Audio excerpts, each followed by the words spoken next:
Ngathi ngilele ebusuku ngathi ngiyayibona ngangiphupha ngaphupha angathi sisentweni like angathi ibhanoyi kanjalo iyahamba lento but manje kunabantu abaphakathi la akubona abantu ukwakheka kwabangazi ngabachaza kanjani banamehla amakhulu mabekhuluma bayasheshisa bangibize ngegama bethi Nkululeko usuze wavuka wathi hayi kodwa kulungile kahle sesiyahamba sesofika kwindlovukazi. Hey ngavele ngadideka ngaphela uthi hawu indlovukazi uba wathi hayi silandwe indlovukazi sithumile ukuthi asikulande. Ngithi ningilande ningubani ningisaphi hathi hawu sikisa kwindlovukazi indlovukazi yakudinga. Hey ngithi mina ngeke ngicela ukuthi ngibuyele emumva ekubenzima yabona bathi labantu kodwa sizobuyela kanjani emumva uyazi sesihambe 12 million years. Hey ngavele ngahlukumezeka khona lapho ngiphatha kabi lento ukuthi and ngiyabona le ndawo esihamba kuyona imnyama le ndawo leya kuyakhanya inenkanyezi eziningi ezinkulu iyahamba kase kusuka enye eyayihleli ngala okushayelwa ngakhona yathi no asimphindise emumva indlovukazi sokhuluma nayo siyazisa ukuthi ongenani ayilandele yena ngendlela yayo. Ngitshela ukuthi bhuti bangixavuna lo muntu lo wangikhipha ngewindi kanje mengikhipha ngahamba ngesivinini engasazi ukuhamba kwami kuthe la sengizoshayeka phansi ngizofika nje enhlabathini ngangiyowela futhi endaweni ugwadule engenalutho the masuka ngaphaphama khona lapho kanti ngaleso sikhathi ngiphaphama ku-hotel leli phupho langihlukumeza kwathi ngosuku olulandela ngaphupha ngihlele endlini namalulwane endlini eround ngihleli namalulwane kulendle amanye ahleli la kumina amanye ngiwabambile yayibolonto ngihleli okuthena ke futhi khona lapho ngaleso sikhathi after lelo phupho ngavuka yaqhubeka futhi impilo nabhuti into eyenzeka lapha ngathi nje mase ngizongena ku highway lomkhulu lo ngenela udabula ngomhlanga rush kwa break ibus mak break ibus ngeke nizi abantu bayikholwe kahle le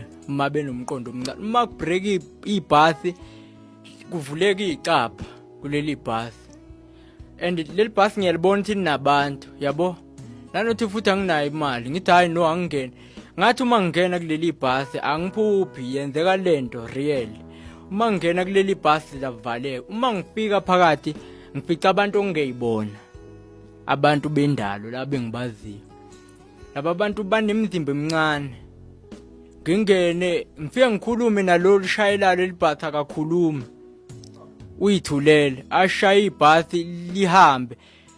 Hey kube khona labantu baneminwe ewu3 kanje iminwe yabo kube khona ongiqhwebayo kanje ngize ngifike ngihlale ahlehle bahlehla angigaxe kanje ngesandla lihambe leli bhasi liyelo ngathi lirastile kanjalo lihambe leli bhasi lihambe ngiyalibona impela ukuthi libheka ngalali yangiyangakhona kodwa manje nginokuthi labantu ngiyakhuluma abangizwa and labantu malihamba ibhasi balokhu bethi kanje yabo angathi bayawa kanjalo ngilibona libhasi ngithi manje lo muntu libhasi maliqonda straight libheka ku Richards Bay okungithusa futhi ukuthi labantu engabaphupha ngibabona isibonakalisweni bengithatha ibona laba bakuleli bhasi nje uthi ibhasi la ngithatha but la yongibeka ngase 14 saphe ngo4:30 ngase 14 ezimobile lafike la ngishiya khona lafike lehla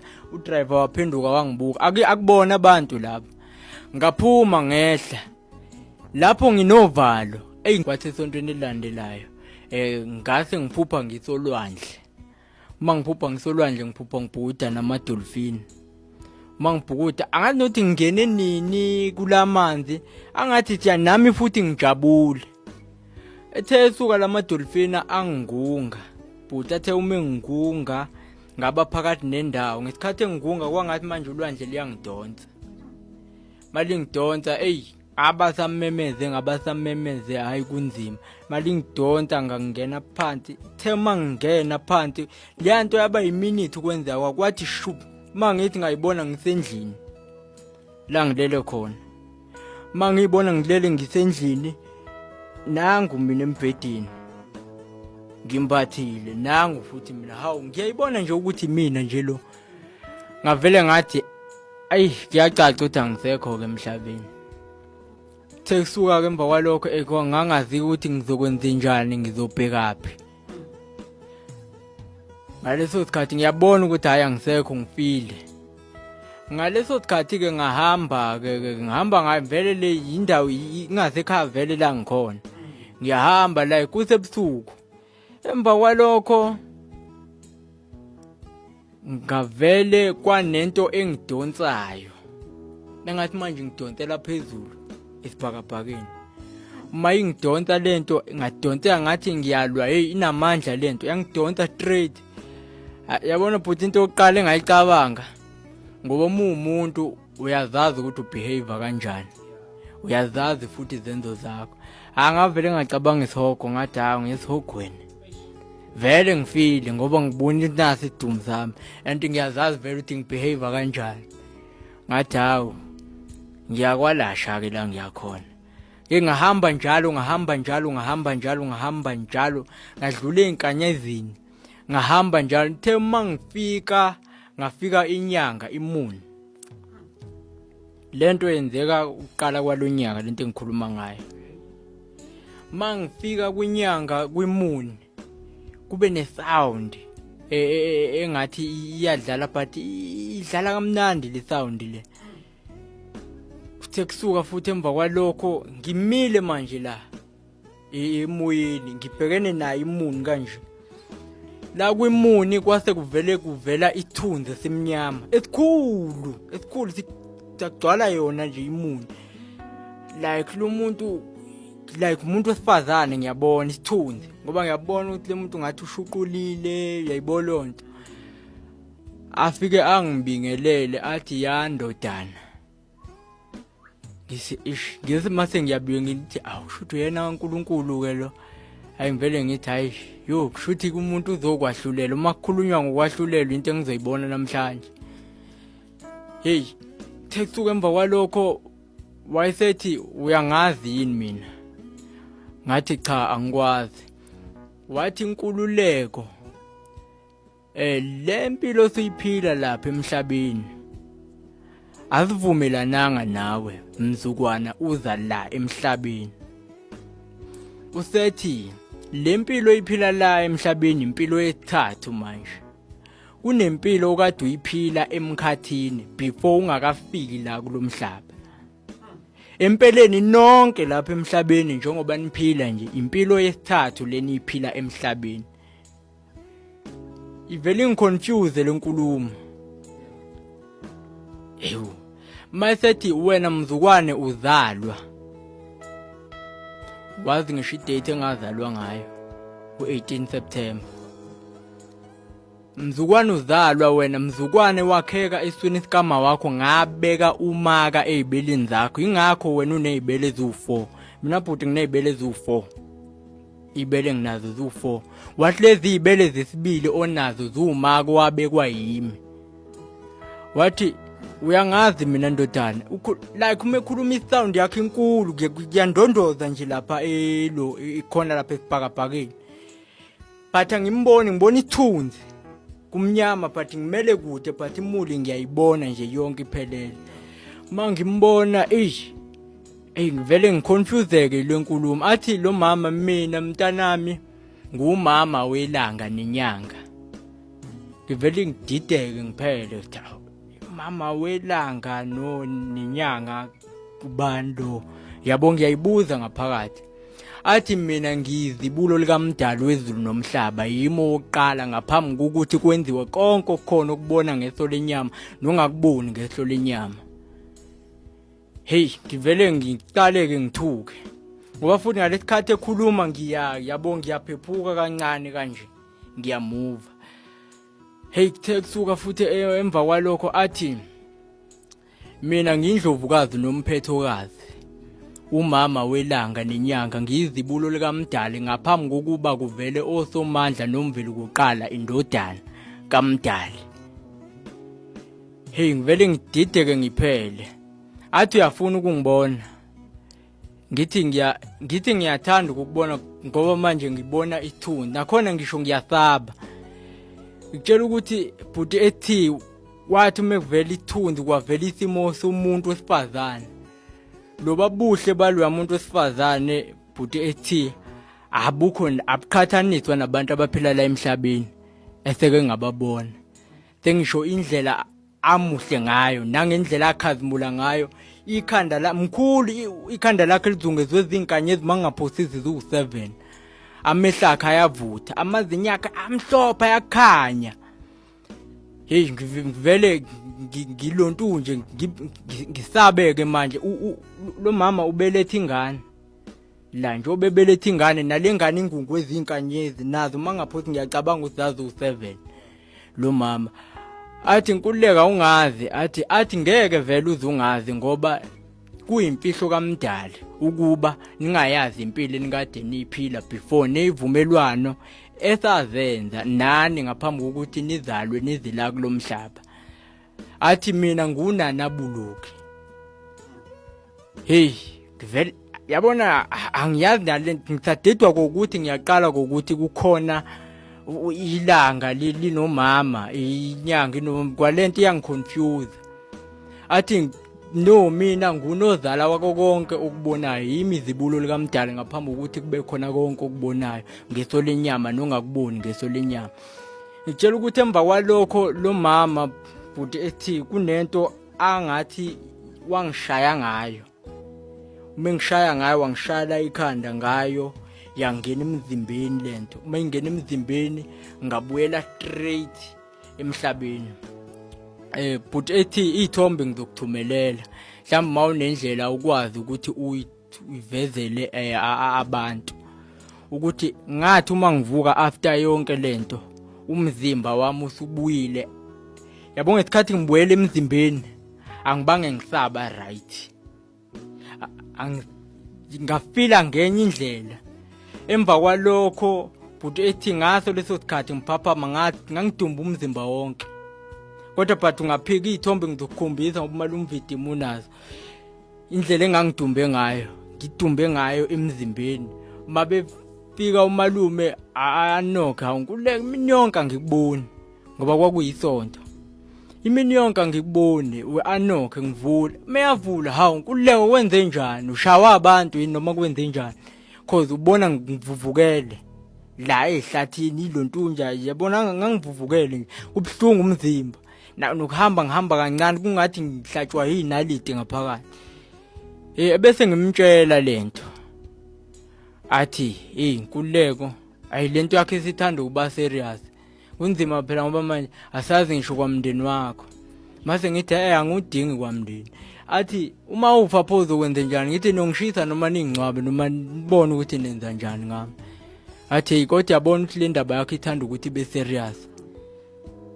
Ngithi ngimchazeleke konke lokho bekade kwenzeka laphana. Athi hey inkululeko ubona into yazi ukuthi ubona into engabona.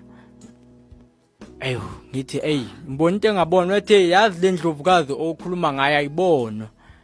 Yazi wathi kodwa yazi like angazi kodwa mancane amathuba ukuthi uphile ngoba ubona into engabona. Leyo ndlovukazi impihlo kaMdali.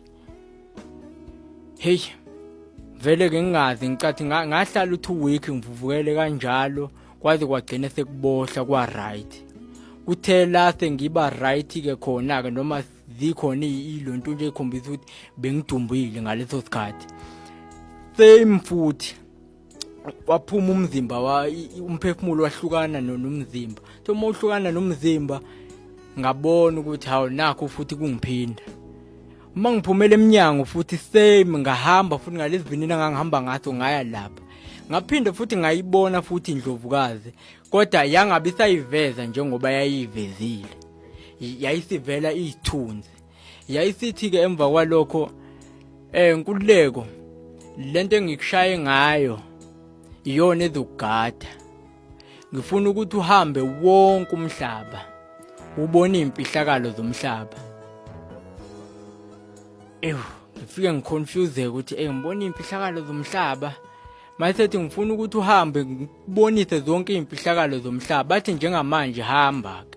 angeke ngize ngiyiveze ngoba ngabona ukuthi wacishe wafa. Themba kwalokho ngasuka ngesivinini futhi ngabuyela down emhlabeni. Uma ngifika umzimba ngiyawubona and ngathi nje ngiwubuka njoba ngibuka ifoni ngathi angimina. Yabo uthe kusuka futhi emva kwalokho ngase ke ngihamba uma ngihamba ngiyakhumbula ngaso futhi leso sikhathi leso ukuthi ngathi uma ngilonto nje emkhathini ngathi uma ngibuka emkhathini ngabukwane voice ekhulumayo la kumina yathi ubonana ngathi ngibona ibhokisi lomncwabo ngilibona emkhathini ngangena ngagibela ke kuleli bhokisi. Uma ngingena phakathi ebhokisini lelomncwabo livaleke ibhokisi lihambe.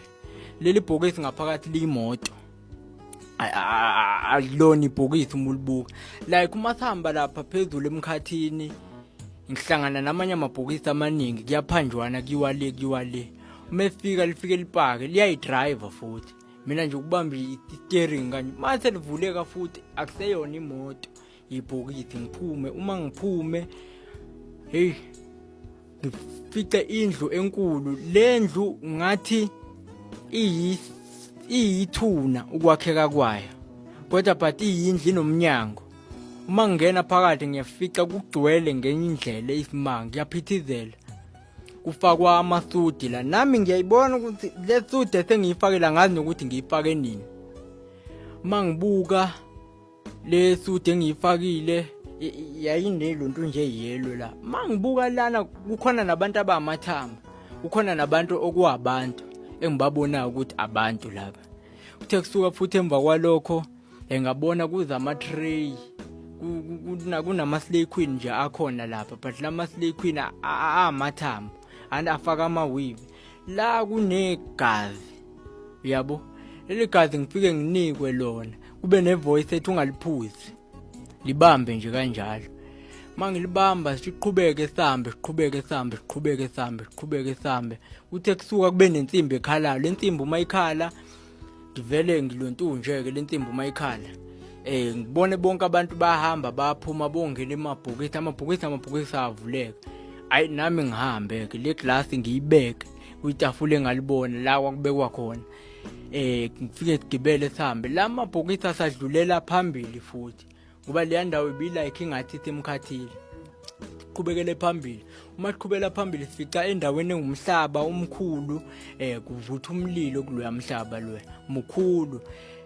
Owangilonto nje kakhulu lapha futhi asikhulunywa isiZulu asikhulunywa ulimi nje lapha khulunywa inkulumo eyinombolo but ukuthi sengiyazi nina ngazi ngoba cause siyakhona ukukhuluma nabo ngenkulumo eyinombolo eyinamba. Masifika laphana kufike kuguqwe lapha safike saguqa sabhekisa amakhanda phansi. Hayi kuphinde kuvuswa amakhanda makuvuswa amakhanda kunendoda ehleli lapha. Le ndoda ehleli inekhanda lembuzi inestar ekhanda la ngezansi igqoka isikhumba la iwumuntu but izandla zayo le ndoda ziwu left zombili izandla zazo ziwu left. Mase kusuka futhi emva kwalokho ngibona kusukuma abantu bedansa yabo bayidansela iyajabula ibolonto ngoba futhi noma ikulontunja ngesandla ikuthinta ikudlala ngoba ibathinta ibadlalise kanje babeke badanse ibolonto ayisukuma ukuthi izosukuma ilo ivele ithi isandla sivele sinwebeke kanje ikuthathe ikudlalise ikubeke. Ngayibuka lento ngaso leso sikhathi ithe isuka futhi emva kwalokho ngabona sekuthuthwa kuhanjwa. Makuthuthwa kuhanjwa kwangenwa emabhokisini straight. La mabhokisi umehamba straight but ahamba ehla adabula umhlaba. Medabula umhlaba sabona ukuthi ibheke emhlabeni manje ahamba ngesivinini la mabhokisi ayongena straight olwandle. Nakhona olwandle ahamba ngesinye isivinini olwandle kuyahanjwa kuhanjwa ize sifike egcineni. Uma efika avuleke lamabhokisi lapha ngafica amadolobha amaningi laphana kuleya ndawo kwahanjwa ibanga nje elide impela makuhanjwa mafika kunomuzi omuhle ngokuseqopheleni liphezulu kakhulu. Lo muzi muhle ngendlela eyisimanga. Kangangokuba kule planet awukho umuzi omuhle njengaloya. Mangiqhathanisa nangendlela owakhiwe ngayo nedesign yawo ayifani nama-design esengiwabona kule planet. Muhle masifika laphana kule Luntunja semi nendawo enkulu. Nakhona futhi lapha kunenkosi yakhona futhi. Le nkosi yakhona uDagon. Iwufish la ngezansi iwufish ngayenhla iwumuntu. Inekhanda nje lomuntu. Amazinyayo like la inomlomo ngathi owesilwane kodwa amehlawo avutha umlilo. Iphatha nje inkemba enempoloko ezintathu. Ihlala nayo esihlalweni uDagon. Yakhulekwa ke kushawa imithandazo yakhona ke yinombolo. Mbone ke nakhona futhi kufike kudanswe kuhanjwe lapha uthe kusuka leli voice likhona le voice elokhu ingigadile ingilawula ukuthi ngenzeni ngenzeni. Uthe kusuka emva kwalokho kwahanjwa. Abona okay sekuyahanjwa. Yayithi le voice ungahambi. Bayeke bahambe. Ngifuna sidlulile phambili nawe. Le voice yivoice yayo lo mama lo engangimbona lapha phezulu. Ivoice yakhe ngiyazi ukuthi yiyo le. Tiqhubekeke khona la ulwandle. Masambu ulwandle. Kunabantu abaningi lapho olwandle bhuti abayinhlobonhlobo abangakhekile njengathi. Like bayaphila kodwa nabo. Ngoba lapha kunabantu abade futhi njengamabhilidi. Ongakuthi mabenyathela kuyazamazama. Mabenyathela bathe sidlulele njalo. Mathi yafika futhi kunendawo enabantu abanjengathi. Seyakhuluma le ndlovukazi la kumina ithi uyababona labantu. Ngithi ngiyabona. Uthi angithi bayafana bakheke njengawe. Ngithi yebo ngiyababona. Uthi labantu abagwinywa ulwandle. Imphefumulo yabo iphumele olwandle. Imizimba yabo ithathwe ulwandle. Uthi kunemkhuba egilwa ama-satanics lapha olwandle. Bathatha abantu njoba ulwandle ligwinya abantu kanje.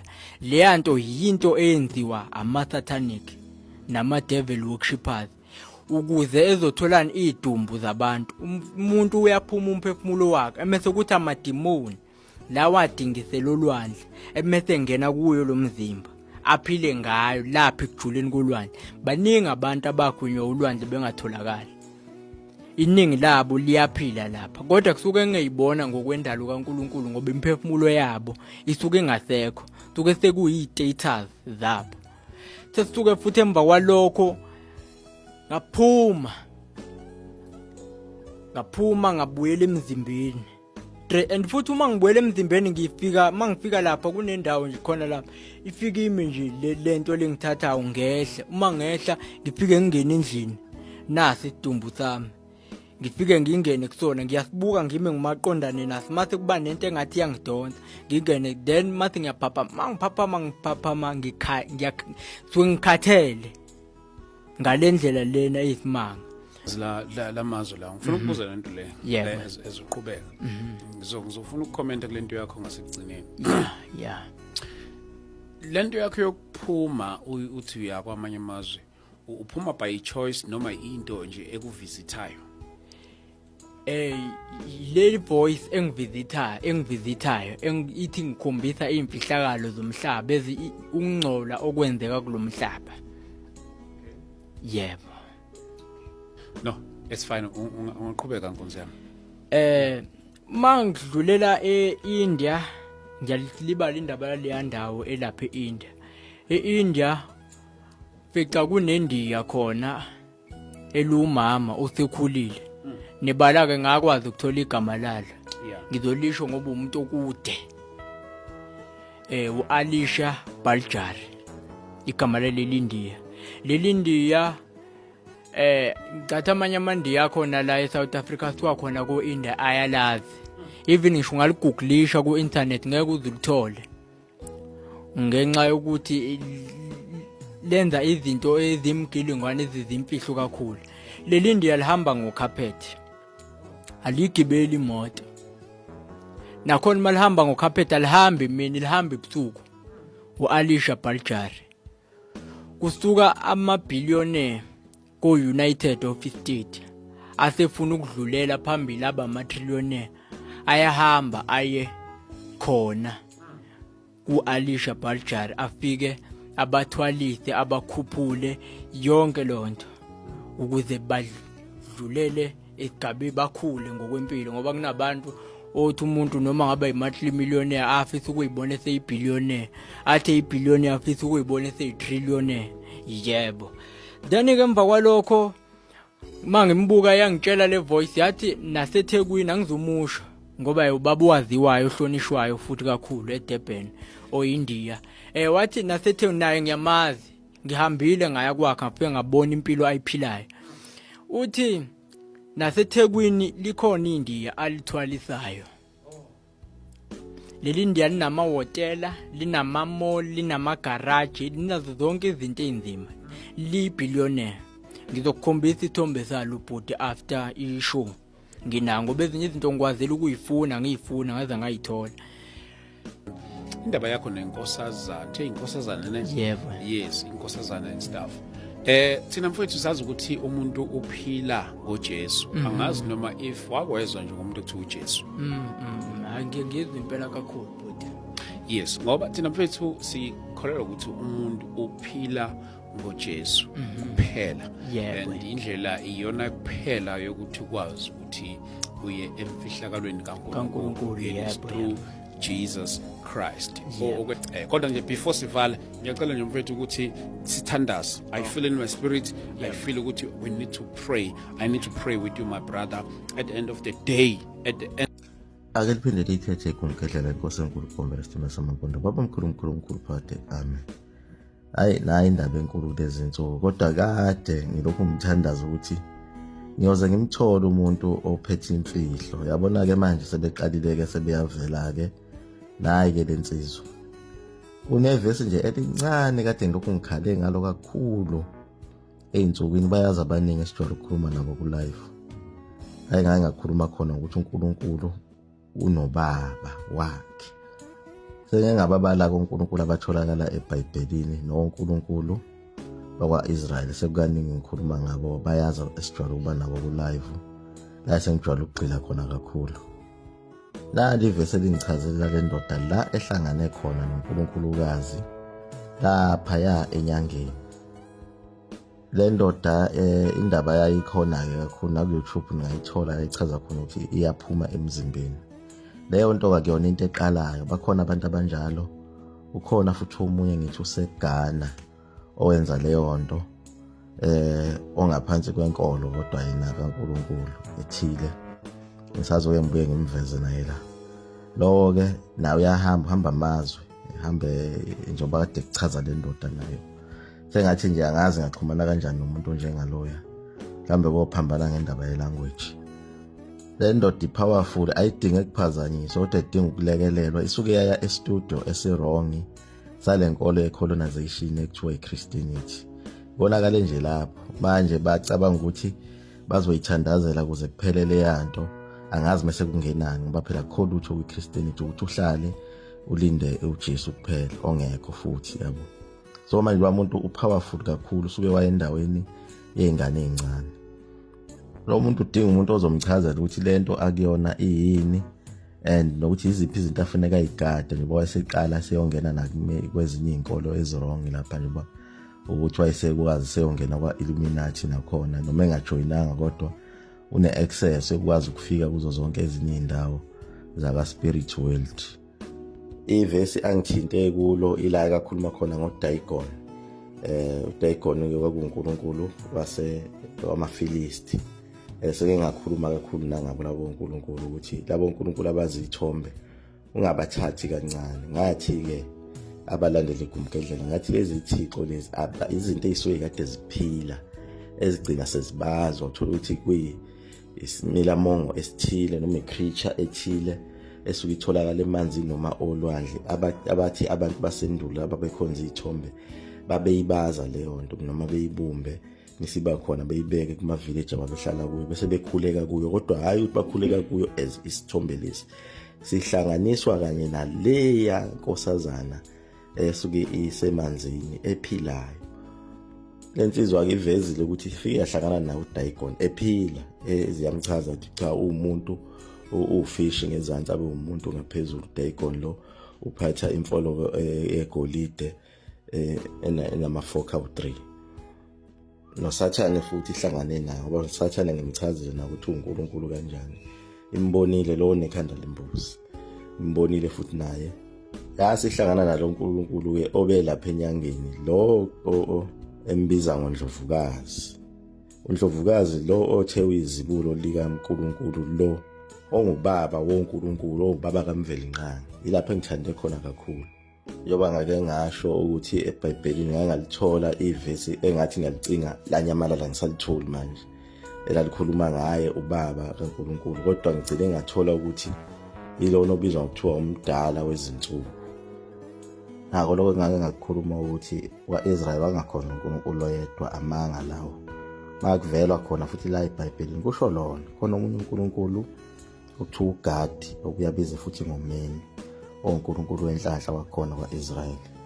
Bese kuba uyena uNkulunkulu lo sithi Yahweh, lo osebizwa ngoJehova namhlanje, okungelona futhi igama lakhe lelo. Omunye wonkulunkulu bakwa-Israyeli. Omunye uNkulunkulu okuthiwa uLeviathani, lo uNkulunkulu okuthiwa uhlala olwandle, uye lo oyinhlanzi le yagwinya uJona inkathi edukile ebaleka eya enTalakushishi, yambuyisela le eNinive. Bese kuba omunye futhi uNkulunkulu abathi uNehushtan, uNkulunkulu wakhona futhi kwa-Israyeli lo. Manje usuke waya kumuntu osemncane kakhulu lapha, kukhuluma into eyodwa nje, kuthiwa likhe elinye igama, wafa wavuka phela, ngeke uthole lutho, ayikho enye into yengane encane. Ngoba lensizwa le yakwaZulu ifola ngaphansi kwabaprofethi, ibona into engakazibonwa ngabanye abantu abakhona la emhlabeni. Idinga ukugadwa bese ikhuliswa kahle ngendlela, ethola umuntu omprofethi omdala ozokwazi ukuthi ayilawule, ingazigcina isiganga nje, baye isiganga nje siyokhulumela abantu kwezinye izinkolo zobumnyama. Lo maka ekhuluma ngawo umaka bonke abaprofethi basendulo babeba nomaka, nomprofethi uMuhammad naye wayenomaka wakhe, nomqalo wendlela naye wayekhona umaka othile obekiwe kuyena. Ezinye zezinto eziningi uCredo Muthuko wakhuluma ngazo, nalabantu ahlangana nabo okuthiwa ama-reptilians. uCredo Muthuko wahlangana nalabo bantu, nalamadolphini akhuluma ngawo, uCredo Muthuko wahlangana futhi nalawo madolphini. Manje maye eqhubeka ehlangana nabantu abanobuthongo, bomfakela ubuthongo, alale kakhulu, agcina zafe engayenzanga lento efanele ayenze. Ngoba inkinga kwi-Christianity sithanda into ukuyifunda eBhayibhelini, once yaphuma ngaphandle sesingena enkingeni, ngoba eBhayibhelini zikhona indaba zabantu abanjengalaba ababehamba njengabo Enoch, bahamba iminyaka eyohlala noNkulunkulu abuye abuyele emzimbeni. Izinto ezikhona eBhayibhelini. Ngisho naye uJesu uqobo kwakwenzeka izinto ezinjengalezo kuyena, ethe kwenye indawo abonakale kwenye indawo, njengoba noShembe nawe ufike wazenza futhi izinto ezinjengalezo, ukuthi bekethi eseThekwini kodwa aphinda abonakala eSwazini. Kwesinye isikhathi ethe eShumayela, ethi kade ehambile usebuye ezulwini, kodwa abantu kade bembona eShumayela ephethe inkonzo. Lo mfana uzoba inkinga, udinga ukugadeka kahle, abe ngaphansi kwenkolo enamandla yase-Afrika ukuze lento yakhe izokwazi uku-operate kahle. Uyena kahle kahle obefanele athandazele lo bhuti osestudio, hayi ukuthi lo bhuti athandazele yena, ngoba ubhuti osestudio usebuthungweni. Lo uneso lesithathu, uvulekile, usebone imfihlakalo zomhlaba. uNkosazana umkhombise yonke inkohlakalo ekhona emhlabeni, wamkhombisa ngisho nalapho kuthwala khona bona labafundisi beChristianity. Manje ubhuti lo uphathwe kabi ukuthi lo muntu phezu kwalo lonke lolu hambo kade lihamba akambonanga uJesu lo olindelwe yile ndoda. Liyaguqa lapho ekumgedlela mzoma futhi umkhovu into mneswaphathe. Amen.